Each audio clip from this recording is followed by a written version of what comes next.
Betsy Ross is an iconic figure that most Americans learn of from an early age. Sometimes referred to as the Mother of the Revolution, Ross is credited with the creation of the first American flag, being commissioned by George Washington himself.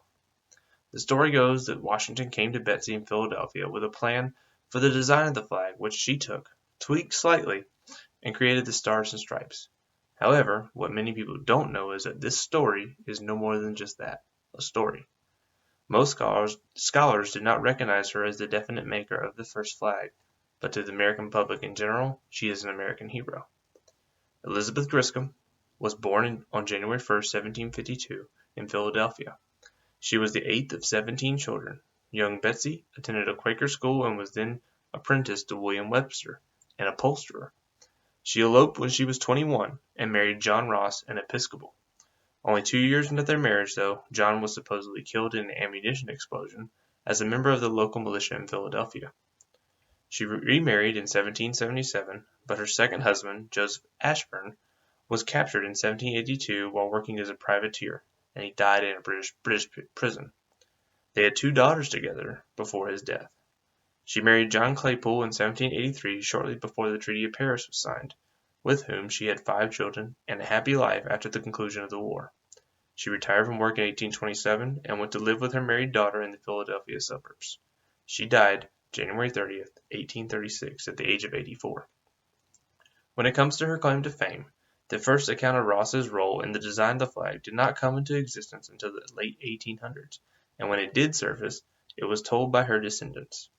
In 1870, Ross's grandson, William J. Canby, claimed that in June of 1776, George Washington and 2 other members of the Continental Congress visited his grandmother in her shop on Arch Street in Philadelphia with a rough sketch of a flag that they wanted created. She tweaked their idea of 6-pointed stars in the field of blue and instead created a 5-pointed star for use, which she claimed she could make with one snip of the scissors. The flag itself was created within a few days after Washington's visit. However, Canby wasn't able to substantiate his claim with official documents of any kind, so he was forced to get other family members to swear to the story's truth, creating a long list of affidavits. On June 14, 1777, the flag that Ross supposedly created was adopted by the Continental Congress as the official flag of the United States of America. The problem that most historians have with the story of Ross's flag creation is there is no proof other than the verbal recollections and testimonies of her family members.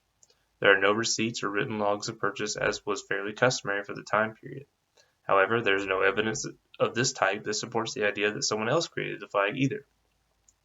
The family simply claims that Betsy told her descendants many times of the time that General George Washington and 2 other men came to request the creation of the flag. In the eyes of scholars, this is no more than family tradition, unable to be recognized as the absolute truth.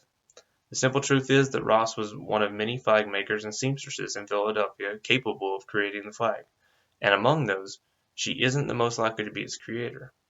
Rebecca Flower Young, whose daughter, Mary Young Pickersgill, created the famed Star-Spangled Banner which flew over Fort McHenry and inspired Francis Scott Key to write the song that would become our national anthem, is one of the many other flag makers in Philadelphia who had contracts with local governments for flag creation at the time. Rebecca Young's granddaughter even claimed that her grandmother created the first American flag in the late 1800s, sparking some of the initial controversy, but ultimately resulting in her being confused for Betsy Ross's granddaughter, because the general consensus of the time was that she was the flag's creator. But what caused Betsy's tale to become so widely accepted by the American public compared to other suitors? It is very likely that Canby's account appealed to many Americans in the 1870s because they were eager to take in stories of the American Revolution because of the upcoming centennial celebration to be held in Philadelphia in 1876. Betsy was an American symbol and represented women's role in the Revolution. She was a heroine to her contemporaries. This initial appeal stuck and allowed Canby's account to become widely accepted by the American general public. Also, Ross's creation of the flag was memorialized in a painting that some claim to be dated in 1851. If this date is accurate, it proves that Ross was accepted as the creator of the flag outside of her family prior to Canby's assessment and presentation in 1870. This, combined with the storytelling to schoolchildren of what Betsy Ross did, allowed her fame to grow and become one of the most famous females of the American Revolution, whether or not she actually accomplished what she is famous for doing.